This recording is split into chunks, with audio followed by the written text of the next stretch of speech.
Hey everybody, I want to pick up where Lucas left off and talk a little bit about what I've been doing and how it fits in with our master's research so far and how it's evolved and kind of where we are going. You guys are familiar with the survey, we've shown it to you before, and I wanted to highlight a couple of areas that I think really play on what Lucas was talking about and help give us some of the data for why we're trying what we're doing. One of the things that really stuck out to us is that kids really like the idea of healthy competition in class. Which I think goes to show why Lucas has so much success with things like quizzes and Kahoot and the experience points. Kind of that fun level of competition, not I'm better than you, but just the fun idea of kind of competing in a fun way. More so where my ideas have come in my research are really coming from perspective taking and being creative and taking risks in learning. U.S. history and ancient history are the two classes that I think I've struggled most getting kids really engaged with, and that's ultimately what we're trying to find and do in our research. So looking at our survey here, it's really clear to us that kids like to take different perspectives on topics and issues. And especially in a history class, there's so much room for taking those perspectives, which linked right into being creative and taking risks in your learning. A lot of people really like to take risks and be creative when they learn. Whereas when I first started teaching, maybe I would have kids do a reading and then answer some questions about it. Really was not very creative, really wasn't very engaging, it didn't give them a chance to take perspective. So a lot of what I've been trying is through simulations and games, a lot like Lucas has been doing, is trying to bring more perspective taking and creative thinking into my classroom. So I'll share with you guys a couple examples of how I've done that. One thing that I've been trying a lot is doing letter writing and journaling in history. Rather than having kids go to a source and read something and answer a question that's very content based, the idea now has been we'll engage with a source together and then I'll give you basically prompts and then you take that perspective of who you studied through the eyes of. So for example, this is a writing prompt that we had from a Gold Rush simulation that I tried in class. Overall, the kids were really engaged with it. The kids loved it. To them, they were playing a game. But really then from their written work, they clearly learned a lot. So rather than specific questions, I asked kids to kind of think from that perspective through some prompts. So what route did you travel to get to California? Why did you select that route? What hardship did you encounter along the way? Did you encounter people? How did the environment work for you and against you? What did you experience when you got to California? Did you go anywhere else? How did that go for you? So rather than kids thinking about content and question, they were thinking about perspective and creativity. And what the actual experience that they did was they started out with this series here, and it was a choose your own adventure story where kids were able to click through and decide what they wanted to do. So it all started out with kind of a conversation they had with their dad, and they decided, well, do I want to stay in New York or do I want to roll on out west? And through clicking different ideas, they could read from the perspective of this young man and head out west. And from there choose, did they want to take a schooner across the continent? Did they want to sail around Cape Horn until they got all the way to California? And then they could write from the perspective in more of a creative sense about what they experienced. Then the fun part came when we got to the actual Gold Rush experience, where this was a way to simulate from different perspectives of a white man and a white woman, a California man, a Chinese man, and a Chilean man, what the experience of the Gold Rush would have been like for them. And from there, they were able to click in from whatever perspective they wanted and figure out and kind of play around a little bit. Well, I have some choices here. I have my health points on the top. I have an amount of wealth that I'm starting out with, no mining experience, and some business know-how. So they could have traveled to Chinatown, opened a laundromat, published a newspaper. So they could engage with this source, and then when they were done, really think from that perspective to get some more creative thinking in their working class. So a lot of what I've been trying is using simulated experiences in history classes and then having kids take the perspective of who it was that we simulated in order to be creative with their learning. A couple other things that I wanted to pinpoint in our survey that we did with kids has to do with motivation and engagement, which is really the whole point of our project.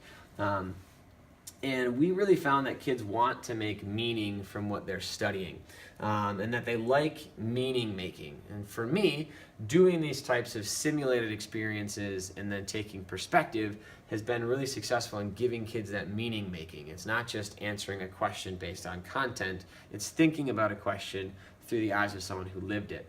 And the last thing is the social situations that all of the work that we're doing with games in classrooms, playing Kahoot, gamifying the whole class like Lucas did with experience points, is putting kids in social situations, getting kids up from their very closed off, static learning with them and their computer, and getting them up, moving around, talking with other kids in the classroom, and being able to be social and communicate with each other. And that's been really huge for both of us in getting kids more motivated and more engaged in class by opening up those social boundaries.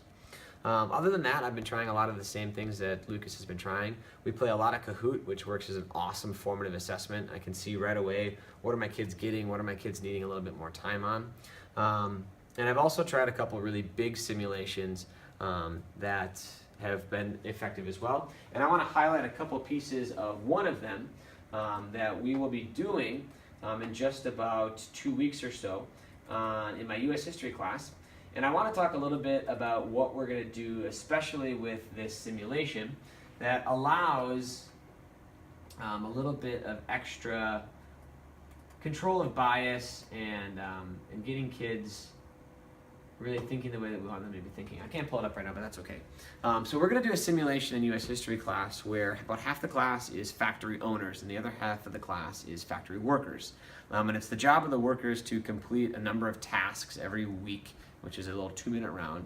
And the factory owners can then either take the work, they can fire the employees, or get rid of them. So the whole simulation really puts kids together in social situations. There's markets kids can spend their money in, people are getting fired, and in the end of it, what we ultimately learn from it is the collective bargaining rights of workers. So we find out if the workers want to start a union, and if they do, they can try it, and they can go and negotiate with the factory owners, and it's a really cool, engaging experience. But what we're going to try is have Lucas come in the Friday before we start it.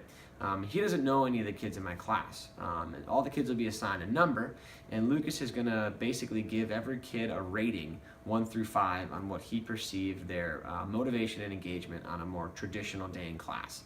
You know, maybe me doing a discussion and having an activity. Then Lucas is going to come and observe the simulation, and then all the same kids give them another rating out of 5 on their motivation and engagement.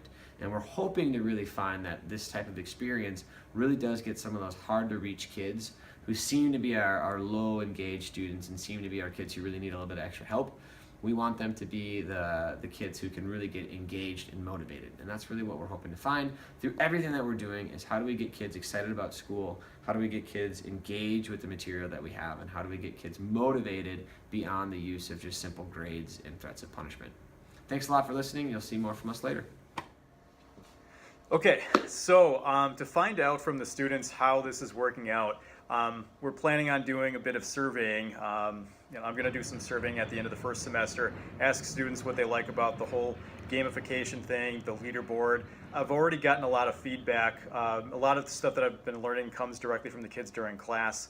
Can we get points for this? Can we get points for that? We should do this, we should do that. Or I had some suggestions about the leaderboard.